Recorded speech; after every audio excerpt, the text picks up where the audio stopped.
कि अंबानी के कहने पर जडेजा की पत्नी को मोदी ने दिया टिकट। नामांकन के बाद हुआ बड़ा खुलासा। रविंद्र जडेजा ने बताई सियासत में आने की वजह। लोग बोले आप भी आएंगे क्या, दिया दिलचस्प जवाब। जामनगर की विधायक से इस बात से नाराज थे मोदी। 3 साल पहले ही कर दिया था वादा, टिकट मिलेगा। महेंद्र सिंह धोनी के सबसे भरोसेमंद साथी और ऑलराउंडर खिलाड़ी रविंद्र जडेजा की पत्नी जब से गुजरात चुनाव में उतरी हैं, सब यही सोच रहे हैं कि क्या रविंद्र जडेजा भी अब दूसरे गौतम गंभीर बनने वाले हैं। क्या वो क्रिकेट छोड़कर सियासत में आएंगे? इस सवाल का जवाब जब उनसे पूछा गया तो उन्होंने बड़ा ही दिलचस्प जवाब दिया। वो हम आपको सुनाएं। उससे पहले सुनिए जडेजा की पत्नी को टिकट मिला कैसे। इसमें अंबानी का नाम क्यों सामने आ रहा है। साल था 2019 का। रविंद्र जडेजा की पत्नी रिवाबा जडेजा ने अपने पति के साथ पीएम मोदी से मुलाकात की।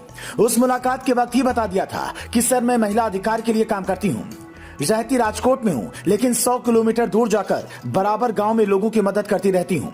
अगर सियासत में आई तो तस्वीर बदल दूंगी। कहते हैं कि मोदी काम करने वाले लोगों से बड़े खुश रहते हैं। उन्होंने तभी सोच लिया था कि जामनगर से इन्हें टिकट दे सकते हैं, लेकिन सबसे बड़ी चुनौती थी कि मौजूदा विधायक धर्मेंद्र सिंह जडेजा का टिकट कैसे काटा जाए, क्योंकि इससे वोट बैंक बिखरने का खतरा था। तभी एक गजब का इत्तेफाक हुआ।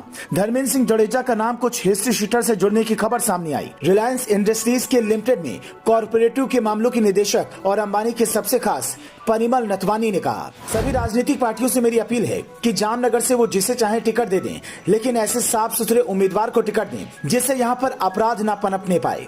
इस अपील के पीछे रिलायंस का बिजनेस है। जामनगर में रिफाइनरी समेत रिलायंस की कई कंपनियां हैं, इसीलिए बीजेपी ने एक तीर से 2 निशाना साधा। जडेजा की पत्नी को उम्मीदवार बनाकर बड़ा गेम खेल दिया। लेकिन उधर कांग्रेस ने रविंद्र जडेजा की बहन नैना जडेजा को उम्मीदवार बनाने वाली है। मतलब जामनगर नॉर्थ सीट पर मुकाबला भाभी बनाम ननद का होने वाला है।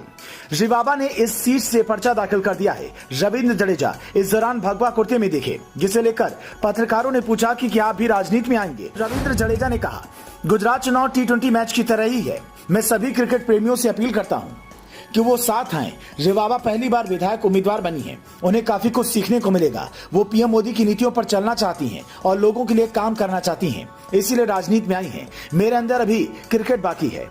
मतलब रविंद्र जडेजा फिलहाल राजनीति में नहीं आने वाले, लेकिन 33 साल के जडेजा शायद 2 साल बाद सीधा लोकसभा चुनाव की ओर देखें और गौतम गंभीर की तरह क्रिकेटर से सांसद बन जाएं। हालांकि इसके लिए उनकी पत्नी को पहले जीत हासिल करनी होगी। राजकोट की रहने वाली रिवाबा पेशे से इंजीनियर हैं। उसके बाद वो अधिकारी बनना चाहती थी, लेकिन सफल नहीं हो सकी। साल 2015 में उनकी मुलाकात रविंद्र जडेजा से हुई और फिर साल 2016 में दोनों ने शादी रचा ली। रिवाबा के पिता शहर के जाने माने बिजनेसमैन हैं, जबकि उनके चाचा हरि सिंह सोलंकी कांग्रेस के कद्दावर नेता हैं।